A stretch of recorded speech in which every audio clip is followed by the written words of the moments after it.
Close your eyes. See with mine.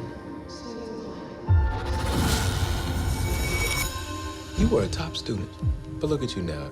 You can't keep using your father's disappearance as an excuse to act out.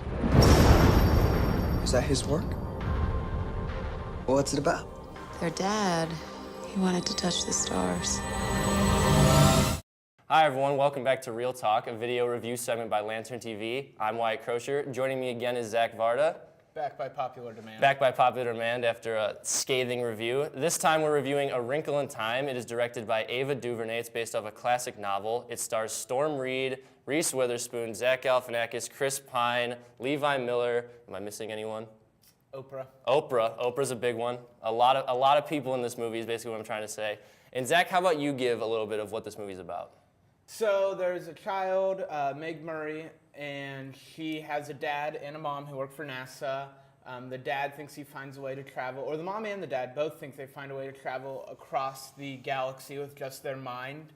They make the announcement, and the dad goes missing. The story picks up 4 years later. The dad's missing for 4 years, and the family is visited by beings from out in the universe, and they go on an adventure to find the dad. So for me coming in, have you seen any of Ava DuVernay's work before, Selma 13th? I loved her. Yeah. In both those movies are just fantastically directed, so I was really excited coming in. And off the bat, I do appreciate a lot of the ambition the movie has, because it's not like a cut and dry movie for like a kid's movie or anything. It really steps out of its way to try to be different. Absolutely, yeah. For a kid's movie, it has some scary moments, like moments that even as an adult, I was like, man, that's creepy, and it's beautiful, I think is one thing you have to say about it. Definitely. The color in this movie is fantastic, and I had never read the book, but it's definitely an ambitious story, and I think she took a lot of risks in the way she told it. Yeah, I read it a long time ago, so my memory of it is fuzzy, but I remember it being a confusing book when I did read it. For me, I thought the supporting cast was a big boost to the movie because it's just a loaded supporting group. You have Storm Reed and Levi Miller in the leads, but the supporting cast really helps them out, especially Chris Pine in his limited run. And I liked Oprah a lot. I liked Zach Galifianakis' very short role. Who were some of the standouts for you? Zach Galifianakis was really good. It's the character. It's a Zach Galifianakis character, which if you've seen him before, you kind of know what that means. Reese Witherspoon really stood out for me. Her character has a unique vibe, is the best way to put it, and she nails it. I thought she was a little off-putting on occasion. I knew that's the purpose of her character, obviously, but for some points I thought she was a little annoying, but she did do a good job with the character she was given. However, I might as well just get into it. You liked this movie, I did. And I did not like this movie. So how about you talk about some of the things you enjoyed about the film? To be a little sappy right off the bat, I just really liked some of the messages in it. I think one of my favorite scenes, without giving away spoilers, is when Oprah's character, Miss Witch, tells Meg Murray, the lead, why she should be comfortable with who she is. It happens about halfway through. It's when they go to see Zach Galifianakis' character, the happy medium. That's a very powerful scene to me, and I really enjoyed that. And I just like the overall message. Kids' movies or family movies, the pacing's always nice. It's comes in at a little under 2 hours, and it kind of works perfectly. You never dwell too much on one point. So I felt like I moved through it really quickly. There were some really cool messages in it. I definitely teared up at least once, and I just felt like I never was looking for the exit or trying to see what time it was. See, I'll agree to some of those points to an extent. I think some of the emotion works. I wouldn't say I teared up at any points, but I did feel, especially between Storm Reed and Chris Pine, those two characters, I thought that was really strong. And I also agree that the pacing was fine, but often I had no idea what in the world was going on. It's so just scattered and messy some of the time that I just truly lost its path of where it's going a lot.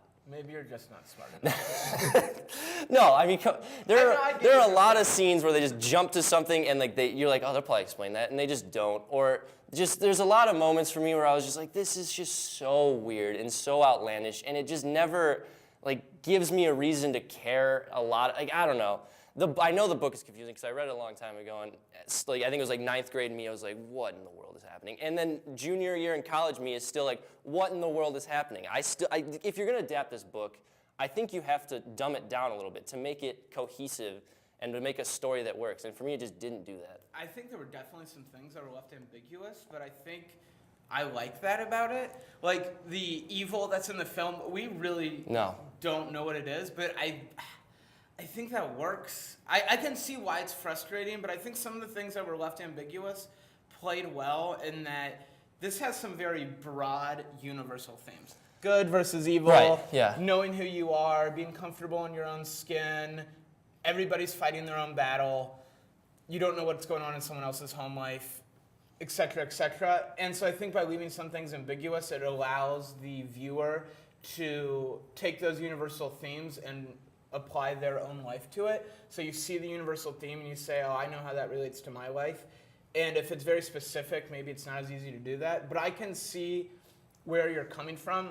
Like I said, I liked it, but it's not like I gave it a 10 out of 10. Yeah. I can see where it has its flaws. I just really enjoyed that it was kind of a simple movie. I went and saw it last night. You know, I didn't walk away frustrated. I thought, oh, that was a good message, a good film, you know. See, I left pretty frustrated, but I'm going to talk about another thing that was issue. There's 3 leads, I would say. I forget the names of the characters. Storm Reed, Levi Miller, and this little kid that I'm going to have to look up. Charles Wallace. Charles Wallace. Charles I don't Wallace. Know who the actor I forget the actor's name. I think McCabe, it's Bryn McCabe or something. Yeah. It's something like that. He's like 9 years old. He's incredible in the movie. I think he leads this film. To be able to play such an intelligent person that has kind of multiple personality quirks at that age is pretty impressive. Yeah, but the other 2, Storm Reed and Levi Miller, I had big issues with, especially the latter, who plays Calvin in the movie. I'm not going to cape up for Levi Miller. He can't act. That kid can't act. He can't act. He just, His character I have issues with too. Yeah, his character has issues, but it's what his character represents. That's more important, so you can kind of just ignore his horrible acting. I couldn't. I get what you're saying with what he represents, but every single line out of this kid's mouth is just the driest thing you've ever heard. Anytime he tries to bring emotion or humor, it's just cringy. I cringed at the middle school flirting. He told her he liked her hair like 3 different times. And this kid, he was in Pan, if anyone saw that like 3 years ago, really bad in that too. And I mean, he's 16 years old. I don't want to be too hard on the kid, but dude, do better. Do better. Do better. Storm Reed, she's okay. Like, she never like. I think she's passable. She plays emotions well. Yeah. I mean, again, it's just a kid acting, so you get what you get. You get what you get. I think she plays off of Chris Pine really well when they're in scenes together. Yeah. And I think that speaks a lot to Chris Pine. Like you said, he's not in this movie a lot, but he's phenomenal when he is. A lot. You said like it's a lot about what it represents, and in like the first act, it's kind of showing what it represents with all of like the family drama, and you don't know what's behind closed doors. But I think it kind of overdoes it a lot, especially in the school with like the bullying. It just seems like it's like that cliche, like way over the top, like sadistic level of kid. This isn't a spoiler because it happens. No, it's in like the first 10 minutes. I know what you're gonna say. The bullying is when they tell her that her dad disappeared and they wish she would too. Yeah. I'm like, I just don't remember people being that sadistic in middle school or even high school. No. So yeah, the bullying's a little bit over the top because this poor girl's dad disappeared and they just relentlessly make fun of her for it. Like. I get what they're trying to get across, but that was one of the. I laughed out loud. Yeah, because I was like, what child would do that to somebody? No, and it's a small thing, but it just a lot of the times it just feels like this movie has a lot of ideas, like the book, I'm sure, that just don't get fully realized the way they want to. And for me, it just never came together. I was always like, what is this? Where are we going? What is this world that they're trying to build? What is this evil? And for me, it was just too many unanswered questions without being interesting enough to back it up. That's fair. I liked the movie. I just think that it was simple enough. There were ambiguous things, but it was ambiguous so that you took the universal themes away and applied them to your own life. But I can see, I'm not going to go shout from the mountaintops to go see this movie and that it needs an Oscar or anything, but, it was good for what it was for me. Okay. So let's start with ratings. Since I'm the lower one, I'll go first. I think if you're a fan of the book, you may appreciate this movie more than I did. For me, it is a spectacle, So there is that going for it. But I think there's just too many things that were left totally confused. The lead two are bad, specifically Levi Miller, but I'll drop it. I just don't think it's worth your time to see unless you're this gigantic fan of the book who has everything understood. It's really confusing, it's really messy, and I love Ava DuVernay, so it's really sad for me to think it's a misfire for her. So I would just say I wouldn't see it. Maybe on Netflix later, but it's not worth it for me to go to the theaters.